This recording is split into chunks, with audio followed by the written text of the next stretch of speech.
Oh. Ningtak na sa kahaponon, akong pamatud-an kining usa ka bag-o nga ngalan nga gisgutan sa pinadayag. Kining usa ka bag-o nga ngalan nga gisgutan sa pinadayag ug kinsa gid kini. Kay sumala sa akong nasinati diha sa balaang kasulatan sa dinhi pa si Kristo uban sa mga Hudyo sa ilang kaliwatan sa mga Hudyo kaniadto.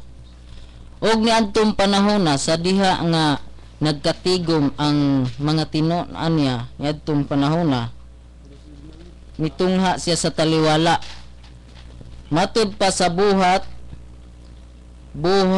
kapitulo 1 bersikulo 6.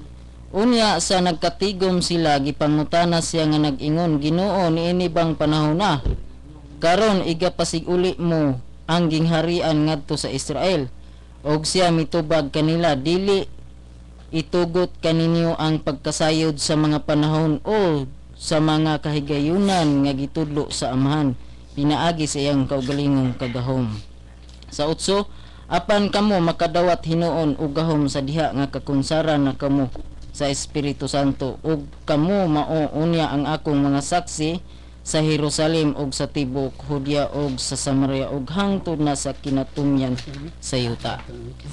Sa ato pa niadtong panahon na di ay mga igsoon ug mga higala kung tigpaminaw ning tulumanon dialogo sa pagtuo nga ang mga tinun-an ni Kristo niadtong panahon na wala gid mahibalo kung igapasiguli ba ang gingharian sa Israel. Sa ato pa ngadtong tungura gipangutana si Ginoong Hesus. Busa sa diha nga gipangutana walay gikatug-an ang atong Ginoo kay dili man itugot kanila ang pagkasayod samtang naa pa si Kristo diri sa yuta og wala pa makasaka didto sa langit. Pero sumala sa Juan 14:16-17 iyang gisulti ang gibilin ngadto sa iyang mga tinun-an nga siya mga muyo sa amahan. Matud pa sa Juan 14:16-17, og ako mga muyo sa amahan og kamo paghatagan og lain nga manlaban nga makig-uban kaninyo, nga mao ang espiritu sa kamatuoran, kang kinsa ang kalibutan dili makadawat tungod kay ang kalibutan dili makakita ni makaila, apan kamo makaila kaniya tungod kay siya magauban man kaninyo og maanaa siya sa sulod kaninyo. Sa ato panadayag o naklaro kay mga higala o mga kaigsunan nga wala pay dominisyon ni ato sa panahon pa ni Ginoong Hesus sa diha nga mukayab sa paingon sa langit. Sa ato pa walay mudumala kanila isip nga pangulo sa mga tinun-an ni atong tungura sa diha nga musaka ang atong Ginoo didto sa langit. Pero unsay giingon niya, mga muyo siya sa amahan og kita paghatagan og lain nga manlaban nga makig-uban kanato nga mao ang espiritu sa kamatuoran. So og dugang support nga bersikulo sumala sa Juan 16:7 ngani suginlan ko kamo sa tinuod nga maayo alang kaninyo nga mupahawa ako, kay kun dili ako mupahawa ang manlalaban dili mo anha kaninyo, apan kun mupahawa ako siya akong ipadala kaninyo. Sa ato pa duna sa mga sulti ngadto sa mga tinun-an nga nagpasidaan siya nga mupahawa siya. Sa 10 diritsyon ta kini sa 10, mahitungod sa pagkamatarong kay ako moadto man sa amahan og dili na kamo makakita kanako. Sa ato pa gipadayag niya mga higala og mga kaigsunan nga dili na gyud nato siya makita. So mao kini ang iyang gipamulong ngadto sa iyang mga tinun-an nga dili na makita siya. Sa ato pa katundagway nga Israelinhon dili na gid ata kakita kay sumala sa iyang gipamatud dili na kamo makakita. Matud pa mga kaigsunan. So diri sa Juan 15:26, apan inig-abot unya sa manlalaban ang akong igapadala kaninyo gikan sa amahan, ang espiritu sa kamatuoran nga nagagikan sa amahan, kini siya mao ang magahimog panghimatuod mahitungod kanako. Sa ato pa espiritu nga manlaban nga ipadala. Sa ato pa kining espiritu nga manlaban nga ikapadala. So ka espiritu man, kung espiritu lang dili makapamatuod kung walay lawas nga iyang pagagamiton, pagasudlan. So kay doon na ginilawas mga higala og mga kaigsunan sa diha nga mamahayag na unya kini espiritu nga ipadala ni Ginoong Hesus. Sumala sa Isaias 42:1, aniya karon ang akong sulugoon nga akong ginapataas, ang akong pinili nga kaniya ang akong kalag, nagakalipay ako, nagabutang sa ibabaw kaniya sa akong espiritu, siya magadala og hustisya ngadto sa mga hintil. So, ang espiritu di ni Huba mupuyo diha sa ibabaw kaniya. Kining espiritu ha mupahaluna diha sa ibabaw niya haron kini magadalag hustisya ngadto sa mga hintil. Sa ato pa usa ka lawas diay nga pagagamiton isip magapamatuod og magapahayag unya. Mao diay kana mga kaigsunan kining espiritu nga igapadala. Unya kay matud pa sa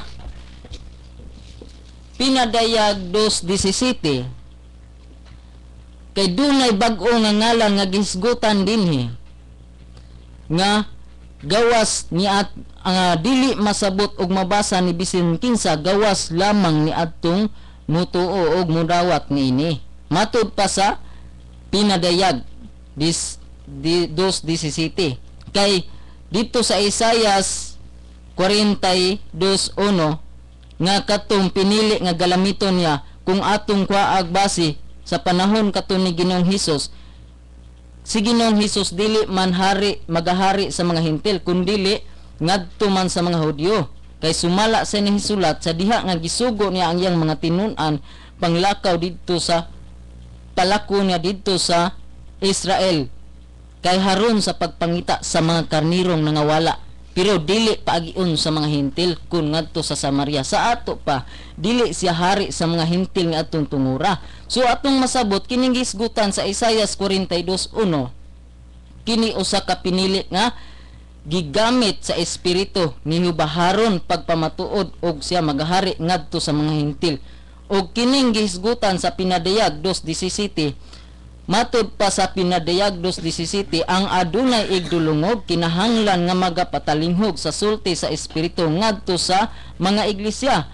Ang magmadaogon paghatagan ko sa mana nga tinaguan og paghatagan ko siyag usa ka gamayng bato nga puti nga sinulatan sa usa ka bag-ong ngalan nga dili masabot ni bisan kinsa, gawas kaniya nga maoy magadawat niini. Sa ato pa ang usa di ay ang kini di ang bag-ong ngalan nga karon nga gisgutan kung atong masinati ang ngalan nga Kristo kaniadto nailhan na. So universal na tibuok kalibutan nga atong mailhan nga ang pulong nga Kristo, ang pulong nga Hesus Kristo. So nailhan na nato ang kining bag-o nga ngalan nga gisgutan diri sa Pinadayag 2:17 way laing makasabot, gawas lamang ni atong magadawat niini. Mao di kana mga higala og mga kaigsunan og dugang pa sa pagpamatuod diri sa Pinadayag 3:12 kung atong kuwaag base kung kining bag-o nga ngalan mao ba si Ginoong Hesus, siya nga magmadaogon akong pagahimuon nga haligi diha sa templo. Kinsay namulong ani? Ang Dios. Mao si Ginoong Hesukristo ang namulong ani kay sumala sa mabasa siya magapadala og laing manlalaban nga makig-uban kanato. Una unsay giingon niya, siya nga magmadaogon akong pagahimuon nga haligi diha sa templo sa akong Dios og dili na siya magagula niini og igasulat ko diha kaniya ang ngalan sa akong Dios og ang ngalan sa siyudad sa akong Dios, ang bag-ong Jerusalem nga nanaog gikan sa langit, gikan sa akong Dios og ang akong kaugalingong bag-o nga ngalan. Sa ato pa ang Kristo kaniadto nga atong nailhan, ang iyang paghulagway, ang iyang pagkataw dili na nato makita. Kung atong sabton ang balaang kasulatan, dunay usa ka bag-o nga ngalan og sumala sab sa among gituohan og gidawat ang nagdominar kanamo mao si Santo Papa Paulino Agapay. Kung buot sabton mga kahigsuonan ang bag-o nga ngalan nga gisgutan sa balaang kasulatan sumala sa among nasabtan, sa amo lang nga nasabtan o kay gidawat, mao si Santo Papa Paulino Agapay. Mao kana mga higala og mga kaigsuonan. So, padayon ta mga higala o mga igsuonan sumala sa suporta sa pinadayag 19:12, ang iyang mga mata murag kalayo nga nagasiga og sa iyang ulo dihay daghang mga purong-purong. Sa ato pa wala ni nato makita sa panahon pa ni Ginoong Hesus. Siguro sa kaulahian mahimong panagna wa pa kini mahitabo siguro kay wa man nato ni makita sa panahon diha pa si Ginoong Hesus. Kay sulat lamang ang atong nailhan. Sumala sa iyang giingon sa pinadayag 19:12, ang iyang mga mata murag kalayo nga nagasiga og ang iyang ulo dihay daghang mga purong-purong og siya may sinulat nga ngalan nga walay bisan kinsa nga nasayod gawa sa iyang kaugalingon lamang.